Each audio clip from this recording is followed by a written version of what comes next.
भवतु सहनौ भुनक्तु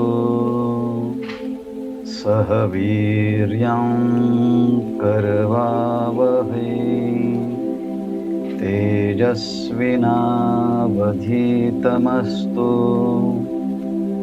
मा विद्विषावहै। ॐ शान्ति शान्ति शान्तिः। वाक्यकारं वररुचिं भाष्यकारं पतञ्जलिं पाणिनिं सूत्रकारं च प्रणतोऽस्मि मुनित्रयम्। योगेन चित्तस्य पदेन वाचा मलं शरीरस्य च वैद्यकेन योपाकरोत्तं प्रवरं मुनीनां पतञ्जलिं प्राञ्जलिरानतोऽस्मि।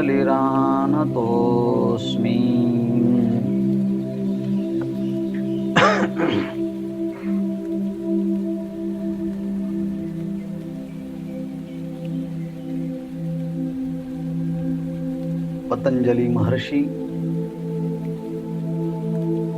उनके पूर्व में जो ही योग के आचार्य हुए हैं और उसके पश्चात जो भी योग का अनुष्ठान करके असंप्रज्ञात समाधि को प्राप्त हुए सभी योगियों के श्री चरणों में प्रणाम करते हुए आज हम योग सूत्र के द्वितीय सूत्र का प्रारंभ करने जा रहे हैं। द्वितीय सूत्र है योगश्चित्तवृत्ति निरोधः।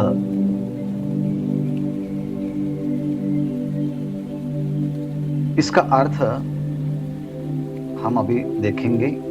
योग का मतलब होता है योग क्या है? चित्तवृत्ति निरोधः, चित्त की वृत्तियों का निरोध करना। चित्त वृत्तियां जब रुक जाती हैं तब योग का जो प्रयोजन होता है वो पूरा हो जाता है। योगश्चित्त वृत्ति निरोधः, योग का मतलब चित्त वृत्तियों का निरोध। ऐसा आपाततः शब्दशः जब हम अर्थ करते हैं तो इतना ही अर्थ हमारे सामने प्रस्तुत होता है, लेकिन योग सूत्र में योग का प्रयोजन बताने वाला एक सूत्र है और तदा द्रष्टु स्वरूपे अवस्थानम, ये योग का फल बताने वाला सूत्र है। योगश्चित्त वृत्ति निरोधः, ये करके क्या अवस्था प्राप्त होने वाली है उसी का वर्णन आगे का जो सूत्र आता है उनमें से हम अभी आगे देखेंगे। लेकिन सबसे पहले ये जो सूत्र है योग सूत्र में बहुत ही महत्वपूर्ण है और योग के जो आचार्य होते हैं उनके मुख से अपने ये सूत्र अनेक बार सुना होगा। इनका हम यदि ध्यान से देखेंगे उस सूत्र में बहुत ऐसे पहलू होते हैं कि जो हमें प्रथम दृष्टि से ज्ञात नहीं होते, लेकिन हम यदि जो भाष्यकार हैं उनके भाष्य का यदि अनुसरण करेंगे तो उस सूत्र का जो अनुस्यूत अर्थ होता है, इंगित अर्थ होता है, वो हमें पता चलता है। इस सूत्र के पहले हमने देखा है अथ योगानुशासनम। अथ का मतलब हमने उस समय किया। अथ का मतलब होता है अधिकार। मतलब जब हम योग का चिंतन करते हैं, योग का अभ्यास करते हैं, तब योग हमें हर क्षेत्र में अधिकार प्रदान करता है। चाहे आप ज्ञान के क्षेत्र में जाए, या भक्ति के क्षेत्र में जाए, या कुंडलिनी क्षेत्र में जाए, कौन से ही भक्ति साधना हो, ज्ञान साधना हो, उपासना साधना हो, आत्म साक्षात्कार प्राप्त करने के लिए जो भी साधना है, वो सभी साधना में जो सबसे पहला अधिकार लगता है, वो अधिकार प्रदान करने वाला जो योग सूत्र होता है। और इस योग सूत्र का प्रारंभ जब किया है, तो पतंजलि महर्षि ने कहा कि मैंने जो अभी योग सूत्र का रचना कर रहा हूं, उसके पहले ही योग के कई आचार्य हुए हैं, और उसके बाद अब हम इस योग सूत्र की रचना कर रहे हैं। ये बताने के लिए अथ योगानुशासनम। अभी अनुशासनम का मतलब होता है, अनु का मतलब होता है पश्चात, और शासन का मतलब होता है शास्त्र। अभी हम योग शास्त्र का आरंभ करने जा रहे हैं। इसका मतलब जो भी कुछ आचार्य होते हैं, उनमें एक कृतज्ञता भाव सबसे पहले हमें दिखाई देता है कि वो स्पष्ट रूप से बताते हैं कि हम पहले नहीं हैं।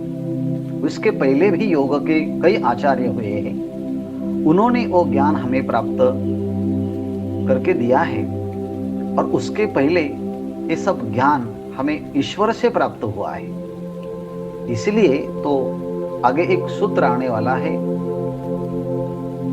उस सूत्र में कहा है कि हमें असंप्रज्ञात समाधि जब हम प्राप्त करते हैं, उसमें अनेक उपद्रव आते हैं, अंतराय आते हैं, विघ्न आते हैं।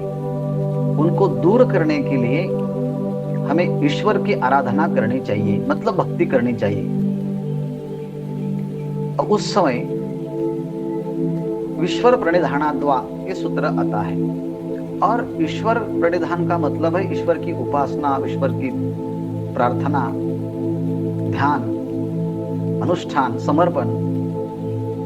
इससे हमें योग में आने वाली जो उपद्रव है वो दूर हो जाते हैं। और उनमें से एक सूत्र आता है कि ईश्वर क्या है, कौन है ईश्वर। तो पतंजलि महर्षि आगे चलकर ये बात खुद एक सूत्र में कहते हैं कि वो ईश्वर सबका गुरु है। स पूर्वेशामपि गुरुः कालेन अनवच्छेदात्।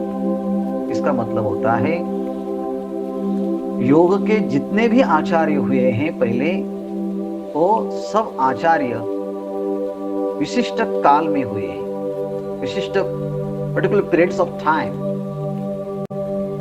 कुछ आगे के ऋषि हुए, कोई उसके पीछे ऋषि हुए, लेकिन कोई ना कोई ऋषि जो इस दुनिया में आता है तो उसी काल के क्षेत्र में आते हैं। और जब काल में आते हैं तो उसके कुछ काल तक रहते हैं, कुछ काल के उपरांत वो नष्ट हो जाते हैं, उसको पंच तत्व में विलीन हो जाते हैं। तो उसका मतलब होता है काल ने सभी को ग्रास लिया है। लेकिन ईश्वर ऐसा तत्व है, काल संकल्पना उत्पन्न होने के पहले ईश्वर है। इसे इसलिए कालेन अनवच्छेदात्, मतलब जो स्पेस एंड टाइम जो संकल्पना है उसके पहले ही ईश्वर का अस्तित्व है। इसका मतलब होता है काल के ही परे होने से वो ईश्वर सभी का और सभी शास्त्रों का उद्गाता है, वो प्रमुख आचार्य है। और ईश्वर आचार्य होने के कारण वो योग का भी आचार्य है। इसलिए तो गीता में उनको योगेश्वर भगवान कहा है। वो योगेश्वर और उनके बाद सभी आचार्य हुए हैं, और पतंजलि महर्षि कहते कि उनके बाद हम आए हैं, तो कृतज्ञता जो पहले आचार्य हुए उनके प्रति व्यक्त करने के लिए अनु शब्द का प्रयोग किया है। और अब हम शासनम का मतलब होता है शास्त्र, हम योग शास्त्र यहाँ से प्रस्तुत करने जा रहे हैं। और शास्त्र उसी को कहते हैं किसमें हमारी प्रवृत्ति होनी चाहिए, किससे हमारी निवृत्ति होनी चाहिए, किस साधनों में हमारा मन लगना चाहिए, और किस साधना से, किस चीज से हमारा मन परावृत्त होना चाहिए। इसका मतलब जो कल्याणमय मार्ग है उसमें हमारी रुचि होनी चाहिए, और जो अकल्याणमय मार्ग है उन्हीं से हमारी वृत्ति का निरोध होना चाहिए। और ये सब बताने के लिए what is good, what is bad, what is wrong, what is right, what is ethical, what is unethical, ये जो कॉन्सेप्ट्स होते हैं, सच क्या है, झूठ क्या है, सत्य क्या है, असत्य क्या है, ये सब बताने के बाद हमारी प्रवृत्ति किसमें होनी चाहिए और किसमें नहीं होनी चाहिए, ये सब बताने का जो तरीका होता है उनको शास्त्र बोलते हैं। और जब हम योग की व्याख्या करने जा रहे हैं तो योग के संबंध में हम योग का लक्षण करना पड़ेगा, योग में कितने भेद होते ये बताना पड़ेगा, योग का लक्षण, उसके भेद, उसका फल, और फल के बाद जो स्थिति प्राप्त होती है, सभी का वर्णन एक साथ जिस उपदेश में आता है उस उपदेश को शास्त्र बोलते हैं। और यही शास्त्र का आरंभ पतंजलि महर्षि ने पूर्व आचार्यों के प्रति कृतज्ञता व्यक्त करते हुए आरंभ किया है, अथ योगानुशासनम। और उसके बाद उपदेश जब शुरू होता है तो द्वितीय क्रमांक का जो सूत्र आता है उस सूत्र का अभी यहाँ विवेचन करने जा रहे हैं, योगश्चित्त वृत्ति निरोधः। बहुत ही बढ़िया सूत्र है। इस सूत्र में पहला ही शब्द आया हुआ है योग, और पिछले बार हमने देखा है योग शब्द के कई अर्थ होते हैं। उनमें से योग शब्द का अर्थ होता है समाधि। युज समाधौ, योग का मतलब होता है समाधि।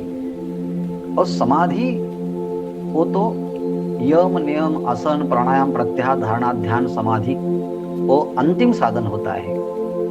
इसका मतलब योग के माध्यम से हम अंतिम साधन तक अतः अंतिम ध्येय तक पहुंचने वाले हैं। इसलिए योग का वर्णन करते समय हमें कहाँ पहुंचना है ये सूचित करने के लिए योग शब्द का अर्थ युज समाधौ, ये जो योग जो शब्द होता है युज धातु से निर्माण होता है, इसलिए पहला अर्थ हुआ समाधि। और समाधि प्राप्त करने के लिए हमारा मन पहले से ही शब्द स्पर्श रूप रस और गंध इस विषयों में जुड़ा हुआ है। उस विषयों से हमारा मन वहां से हटाना होगा, और जहां हमारा कल्याण होने वाला है, कैवल्य प्राप्त होने वाला है, उस जगह पर हमारा जो मन है उनको जोड़ना होगा। इसलिए योग का दूसरा अर्थ होता है युजिर योगे। It means yoga means to join individual being जो होता है उनका संपर्क सुप्रीम बीइंग से होना चाहिए। जीव का परमात्मा के साथ जब मिलन होता है उसको जोड़ना बोलता है। उस जोड़ने के जो प्रक्रिया होते उस योग का दूसरा अर्थ होता है योग का मतलब जोड़ना। भगवान से जोड़ना, उस असंप्रज्ञात समाधि के साधन जो बताए गए हैं उस साधनों में हमारा मन संलग्न हो जाना, उसका दूसरा अर्थ होता है। और तीसरा अर्थ होता है योग का युज संयमने। योग का मतलब होता है we have to withdraw our mind from sense objects and abide in the self.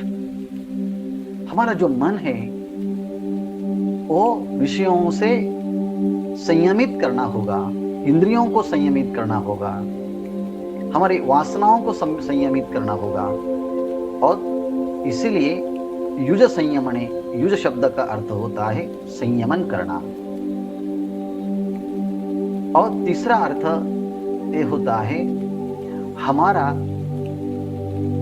और दुख का सदा ही संयोग बना रहता है। हम नहीं चाहते कि हमें दुख होवे, हम दुख से पलायन करते हैं, लेकिन हमारा पीछा दुख हमेशा करता है। जो दुख का हमारे साथ संयोग है वो दुख संयोग का वियोग करना ही योग है। वियोगम योग समुद्दितम, एक योग की व्याख्या गीता में 6 अध्याय में आई हुई है। मतलब दुख का जीव के साथ जो संयोग होता है उस संयोग का योग के अभ्यास के द्वारा वियोग कर देना ही योग है। यही उनका योग का अर्थ होता है। इसलिए योग चित्तवृत्ति निरोधः, योग जब हम बताते हैं तो योग के सभी अर्थ को हमें यहाँ हमारे सामने मौजूद होना चाहिए, प्रस्तुत होना चाहिए। वो सभी अर्थ हमारे सामने आने चाहिए, तब इस सभी का अर्थ हम ठीक तरह से कर सकते हैं। और आगे जो शब्द आता है चित्त, सभी योग सूत्र जो आए हुए हैं वो सभी योग सूत्र ये एक सूत्र सिद्ध करने के लिए आए हैं, योग चित्त वृत्ति निरोधा। बस इस सूत्र का ठीक ठीक अर्थ बताने के लिए योग के सभी सूत्र इस सूत्र के आगे पीछे चलते हैं और सभी सूत्र इस सूत्रों का सिद्धता करने के लिए प्रयास करते हैं। यदि हम चित्त के बारे में सोचेंगे तो चित्त क्या है? देखो भाई, इस दुनिया में हर चीज जो बनी हुई है वो प्रकृति से बनी हुई है।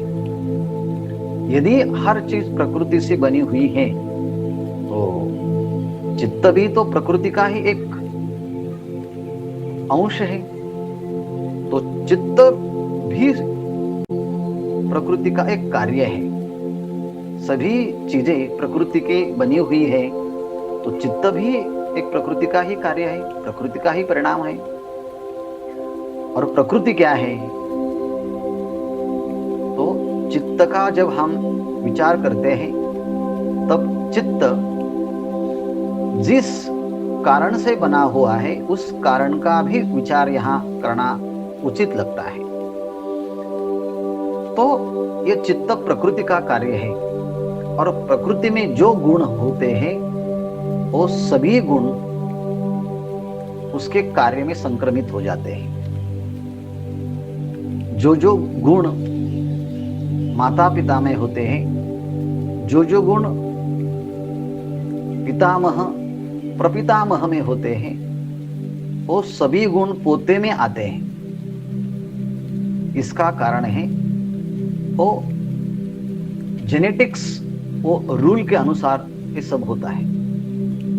इसलिए प्रकृति किसको बोलेंगे? तो प्रकृति की व्याख्या करते समय हमने कई बार देखा है, आपको भी पता होगा, सत्वगुण और रजोगुण और तमोगुण, ये जो 3 गुण हैं, इन 3 गुणों की साम्य अवस्था को प्रकृति बोलते हैं। मतलब सत्वगुण और रजोगुण तमोगुण, ये तीनों जो गुण हैं वो समान भाव से समान स्थिति में एक जगह पर जब रहते हैं उसी को ही साम्य अवस्था बोलते हैं। Three gunas are equally existing together.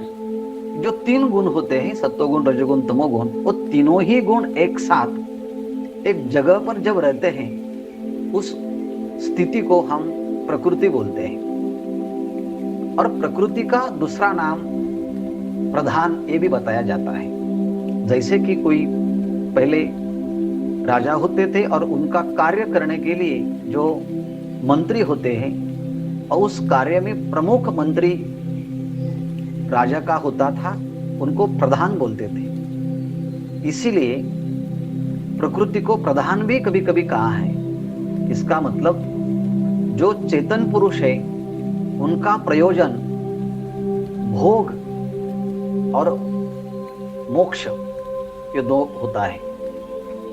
ये भोग देना और अपवर्ग, उसका मतलब योग सूत्र में अपवर्ग शब्द का प्रयोग किया है। भोग और अपवर्ग ये दो पुरुष के प्रमुख कार्य है और ये प्रमुख कार्य प्रकृति के द्वारा किए जाते हैं। इसलिए प्रकृति को प्रधान भी कहा है।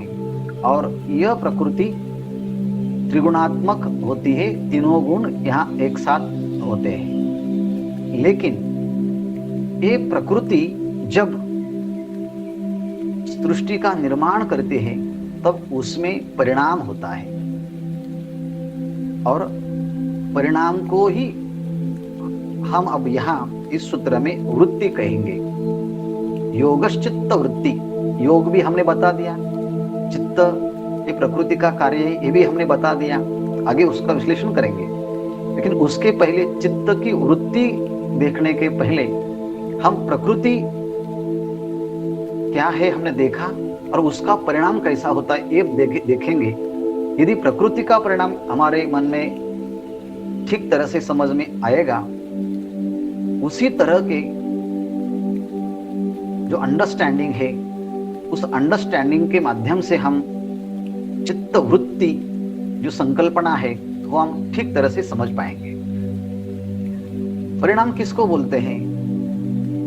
जो पूर्व हमारा स्वरूप रहता है, पूर्व धर्म परित्याग पूर्वकम, पूर्व धर्म का परित्याग करके अन्य धर्मांतरण को ग्रहण करना परिणाम कहा जाता है। मतलब हमारी पूर्व स्थिति का त्याग करके अन्य स्थिति का ग्रहण करना, यह परिणाम कहा गया है। हम उदाहरण के माध्यम से देखेंगे तो पता चलता है कि हमने सबने ये अनुभव किया है, देखा है, देखते हैं। और ये अनुभव है, हमने दुग्ध देखा है, दूध हम देखते हैं, दूध पीते भी हैं। जैसा दुग्ध अपने विलक्षण धर्म से युक्त होता है, उसमें मधुरता होती है, अति द्रवता होती है, रेचकता होती है। लेकिन जब हम दूध से दही बनाते हैं तब क्या होता है? जब दूध ही दुग्ध ही दही में परिणत होता है, तब जब दूध दही में परिणत होता है तब क्या होता है?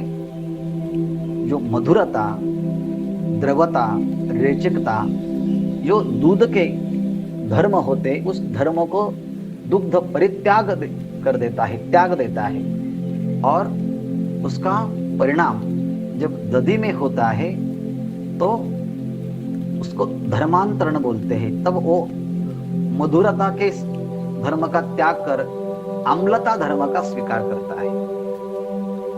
अति द्रवता की जो दूध का धर्म होता है वो त्याग कर वो उसमें कठिनता आ जाती है। और रेचकता धर्म का त्याग कर मलावरोधकता जो दधी में आ जाती है। इसका मतलब पूर्व धर्म का परित्याग करके नए अन्य धर्मों का जब स्वीकार किया जाता है उसी को परिणाम बोलते हैं। इसका मतलब यह हुआ दूध ये जो है दुग्ध ये परिणाम है, उस परिणाम से क्या बोलता है, दही, मतलब दही ये दूध का परिणाम हुआ है। परिणाम मतलब पहली अवस्थाओं को त्याग कर अन्य अवस्थाओं को ग्रहण करना ही परिणाम कहा जाता है।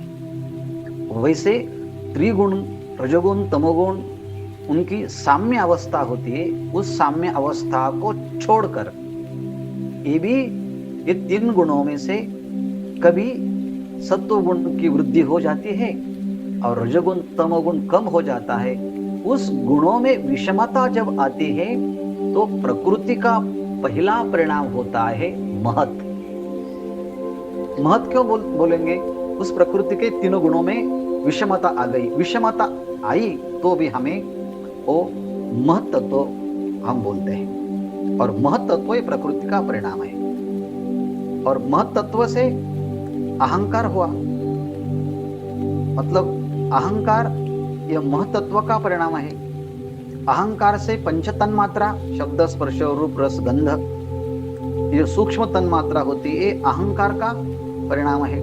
पंच तन्मात्रा से पंच महाभूतों की उत्पत्ति हुई है और पंच महाभूतों के माध्यम से इस सभी सृष्टि की उत्पत्ति हुई है। इसका मतलब अपने धर्मों का परित्याग करके अन्य धर्मों का जब स्वीकार किया जाता है तब उसको परिणाम बोलते हैं।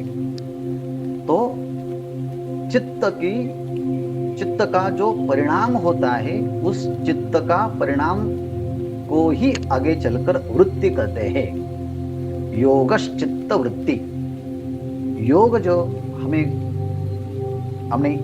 व्याख्या देखी है, उनमें से क्या होता है, वो जो चित्त है उस चित्त में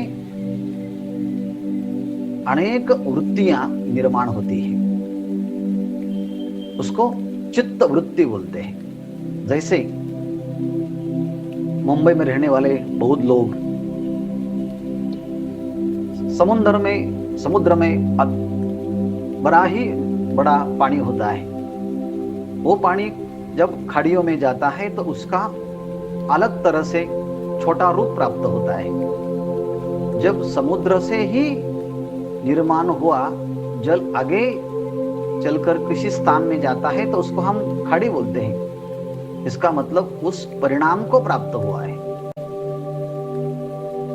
दूध ही दही में परिणत हुआ है, उस परिणाम को ही हम आगे वृत्ति कहेंगे। वैसे ही चित्त यदि प्रकृति का कार्य है तो उस चित्त में भी सत्वगुण भी है, रजोगुण भी है और तमोगुण भी है। और इसी सत्वगुण, रजोगुण और तमोगुण के कारण इस चित्त में क्षिप्त, विक्षिप्त, मूढ़, एकाग्र और निरुद्ध या वृत्तियां निर्माण हो जाती है। जब चित्त में रजोगुण प्रधान होता है तब चित्त क्षिप्त वृत्ति वाला होता है। जब चित्त में मूढ़ वृत्ति, तमोगुण प्रधान होता है तब चित्त में मूढ़ वृत्ति होती है। और जब चित्त में किंचित रजोगुण और सत्व बाहुल्य ज्यादा होता है तब विक्षिप्त वृत्ति होती है। और जब विशुद्ध सत्व प्रदान होता है तब एकाग्र वृत्ति होती है। और अंत में संस्कार मात्र शेष रहता है, उसको निरुद्ध वृत्ति बोलते हैं। या इस तरह से चित्त में क्षिप्त, विक्षिप्त, मूढ़, एकाग्र और निरुद्ध ऐसे अलग अलग वृत्तियां निर्माण होती है। और चित्त में असंख्य वृत्तियां आती है।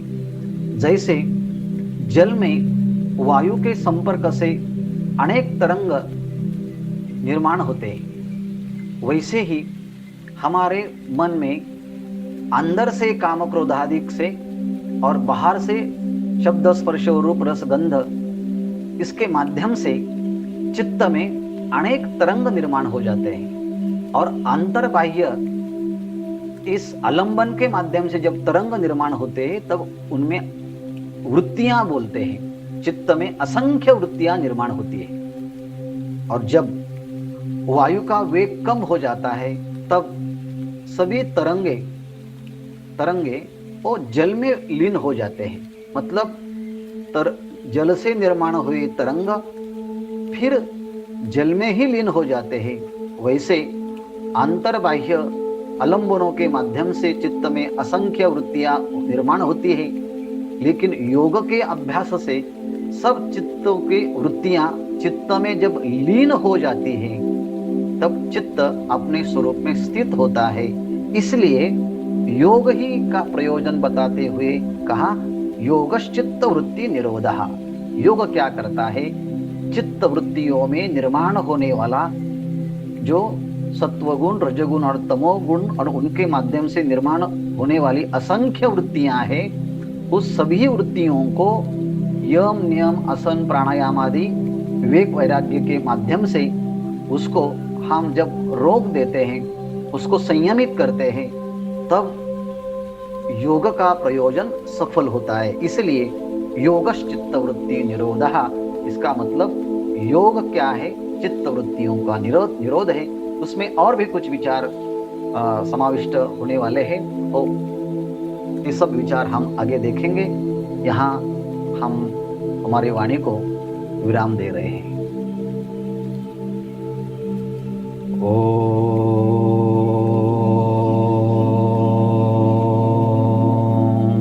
पूर्णमदः पूर्णमिदं पूर्णात् पूर्णमुदच्यते पूर्णस्य पूर्णमादाय पूर्णमेवावशिष्यते।